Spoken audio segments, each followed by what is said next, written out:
దాన్ని ఏమంటారు చూడండి, ఆయన పెట్టిన ఒక జీవాత్మ ఆయన ఊదగానే ఆయన జీవం అట ఊదారంట. మరి గాలి ఊతే ఎక్కడి నుంచి వస్తుంది? ఆ గాలి ఎలా వచ్చింది?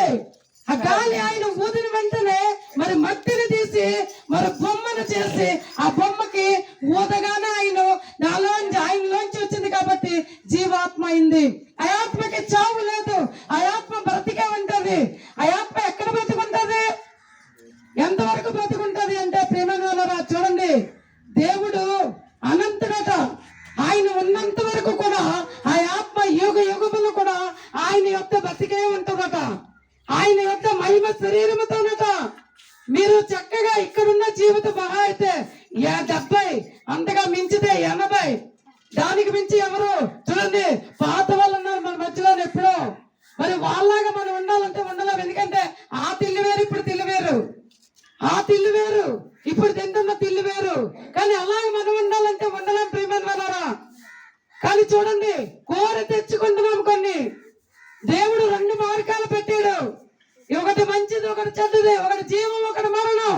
నీకు ఏది కావాలో నీవే డిసైడ్ చేసుకొని నీ ముందు ఆదిలోనే ఆయన పెట్టి వెళ్ళాడు. పాపం ఆదిలోనే ఆయన పెట్టాడు. కానీ మనమున్నాం చూసారా,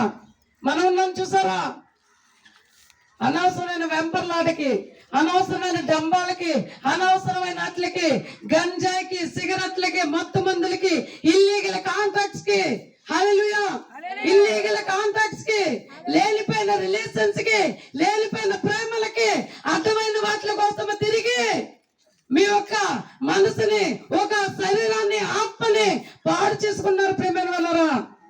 రోజు తినడానికి మరి శరీరానికి ఆహారాన్ని పెడతాం, స్నానం చేస్తాం శుభ్రంగా ఉండాలని. కానీ ఆత్మ ఘోషిస్తూ ఉంటది, దానికి చావు లేదు.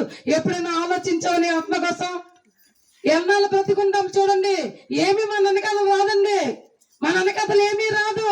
నీ ఆత్మ బ్రతికి ఉండాలంటే ఆయన వెళ్ళేటప్పుడు ఒక మాట చెప్పాడు, నేనే మార్గము, నేనే సత్యము, నేనే జీవము అన్నారు తప్ప నేను కూడా మార్గం అనలేదు.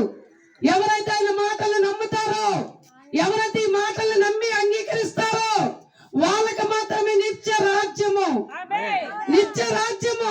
నువ్వు నమ్మకపోయినా నష్టమేమి లేదు. ఆయన చెప్పమన్నాడు, ఇక మేము చెప్పడానికి ఎంత దూరం వచ్చాం. మీకు చెప్పినంత మాత్రాన మాకేమీ లేదు. కానీ ఎందుకు వచ్చామంటే బండి మీద వెళ్ళేటప్పుడు నీ యొక్క చీర చక్రంలో పడిపోతే, మరి నువ్వు పడిపోతే నీకు కదా దెబ్బలు తగులుతాయి. మేము ఓవర్టేక్ చేసి స్పీడ్ గా వెళ్ళి మరి నువ్వు పడిపోతావని చెప్పడానికి మేము ఎంత కష్టపడి వెళ్తామో నీకు తెలుసా? నువ్వు పడిపోతే నాకేమొస్తుంది? కానీ చూడండి, అలాంటి పరిస్థితిలో ఉండి మేము, రక్షింపబడిన మేము, రక్షణ పొందిన మేము